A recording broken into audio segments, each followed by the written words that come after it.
Ngayon ay tatalakayin natin ang inhinyero. Ano nga ba ang inhinyero sa larangan ng wikang Filipino? Tara, alamin natin. Ang inhinyero ay isang profesional na may kasanayan sa paggamit ng mga prinsipyo na ang agham at matibang ka upang lumikha, magdisenyo at magpatupad ng mga solusyon sa mga teknikal na problema. Ang salitang inhinyera ay nagmula sa Latin na ingenium na nangangahulugang katalinuhan at ingenyo, na nangangahulugang umimbento o magdisenyo. Ang mga inhinyero ay nagtatrabaho sa iba't ibang larangan tulad ng inhinyerang sibil, elektrikal, mekanikal, at kimikal at sila ay mahalaga sa pagbuo ng infrastruktura, makinarya at iba pang teknolikal na sistema. Paano ginagamit ng mga inhinyero ang wikang Filipino?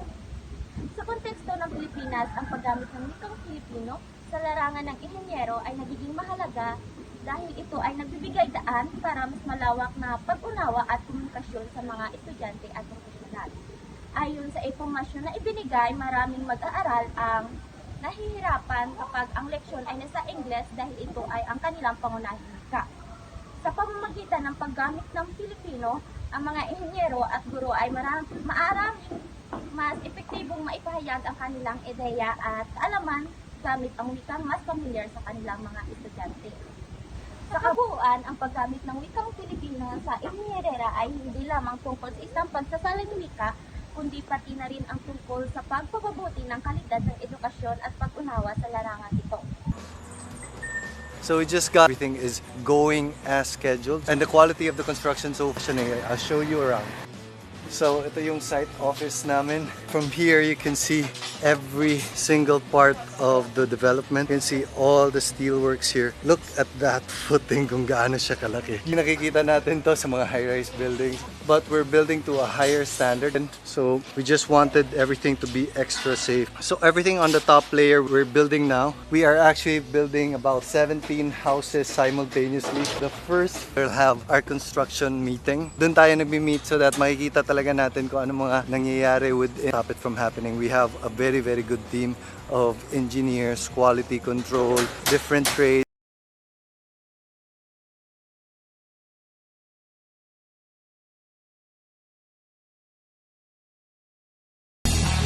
So magmula sa labas mukhang ordinaryong cabinet lang siya. But do not be fooled by my stunning looks and lack of height. Dahil isa sa pintuan nito will lead us to a magical place. Third time's the charm. And yes, a magical place. So ito yung loft room dito sa ating dream house, my dudes. And let me give you guys a tour. So magsimula tayo dito sa labas, my dudes. So meron tayong full cabinet wall dito. That is the secret to this hidden door. Kasi imbis na panel door ang ginawa ko dito, naglagay na lang kami ng melamine face plywood, which is what we use for our cabinet doors.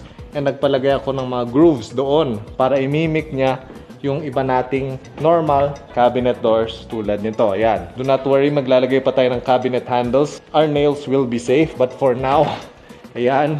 Hindi lang yan yung pintuan. Actually, double door siya. Pero ito, nakaharang sa side. There we go. Ayan.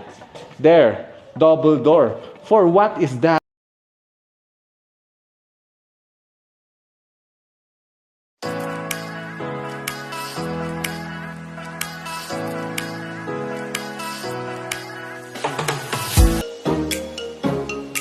Finally, nandito na kami sa site after hours of biyahe. Wow, konyo. Konyo ng engineer. So, of course, bago tayo pumasok na site, we have to wear PPE, personal protective equipment. Tama ba? So, we have to wear hard hat and my safety shoes. Yes lang nga kasi baka magkasama.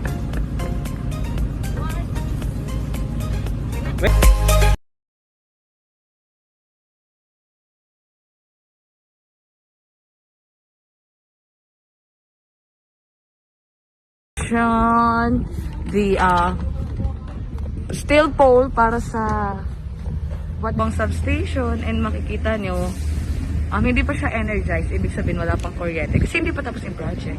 So I think makikita dito, that's a retaining wall to avoid landslide. Tama ba? Or erosion in other words. Refleksyon sa papel ng mga inhinyero sa larangan ng wikang Filipino.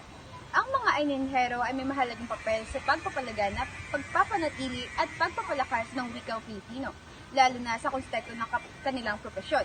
Sa kabila ng pagiging teknikal at kadalasang gumagamit ng mga banyagang wika tulad ng Ingles sa kanilang larangan, nararapat na kilalanin ang mga halaga ng Filipino sa kanilang trabaho. Ang paggamit ng wikang Filipino sa engineering ay nagbubukas ng mas malawak na oportunidad para sa pag-unawa at partisipasyon ng mga maraming Pilipino sa mga teknikal na diskurso. Una ay ang mga aral na mapupulot sa mga inhinyero sa larangan ng wikang Filipino ay ang pagsulong ng lokal na kaalaman. Ang paggamit ng Filipino sa teknikal na komunikasyon ay nagpapakita na kayang ipahayag ang komplikadong mga ideya sa pamamagitan ng ating wika. Sa paggawa nito, nalalapit ang teknolohiya sa mas maraming Pilipino at pagpapalaganap ng kaalaman sa mga rural na lugar na hindi pamilyar sa Ingles. Pangalawa, pagpapahalaga sa kultura. Ang pagsasama ng wikang Pilipino sa larangan ng inhinyero ay isang paraan ng paggalang sa ating kultura at identidad bilang isang bansa. Pinapatibay nito ang ating pagmamalaki sa sariling wika habang nagpapatuloy tayo sa pag-unlad. Ikatlo, epektibong komunikasyon. Ang kakayahan ng mga inhinyero na gumamit ng wikang Filipino sa pagpapaliwanag ng kanilang mga proyekto ay nagtataguyod ng mas malinaw na komunikasyon, lalo na sa pag-usap sa mga lokal na komunidad at kliyente. Mas naunawaan ng mga tao ang layunin at benepisyo ng mga teknolohiyang dinadala sa kanila. Pang-apat ay ang paglikha ng mas inklusibong diskurso. Ang paggamit ng Pilipino sa teknikal na larangan ay nagbubukas ng pinto para sa mas maraming Pilipino na makikilahok sa mga diskusyon tungkol sa agham, teknolohiya at inobasyon. Ito ay natatanggal ng hadlang na dala ng wika. Panglima, pagbibigay inspirasyon sa kabataan. Sa pamamagitan ng paggamit ng wikang Filipino, na ipapakita sa kabataan na ang ating wika ay hindi lamang limitado sa mga tradisyonal na larangan tulad ng sining at panitikan. Maaari rin itong maging medium ng inobasyon at teknolohiya na nagbibigay inspirasyon sa kanilang magtagumpay sa mga teknikal na profesyon. Sa kabuuan ng aming refleksyon tungkol sa mga inhinyero sa larangan ng wikang Filipino ay ang paggamit ng wikang Filipino sa larangan ng mga engineer ay hindi lamang isang particular kundi simbolo rin ng pagmamahal sa ating wika. Ang pagsasama ng Filipino sa larangan ng mga teknikal na diskurso ay isang mahalagang hakbang sa pagbuo ng isang tunang maalam, inklusibo at makabansa.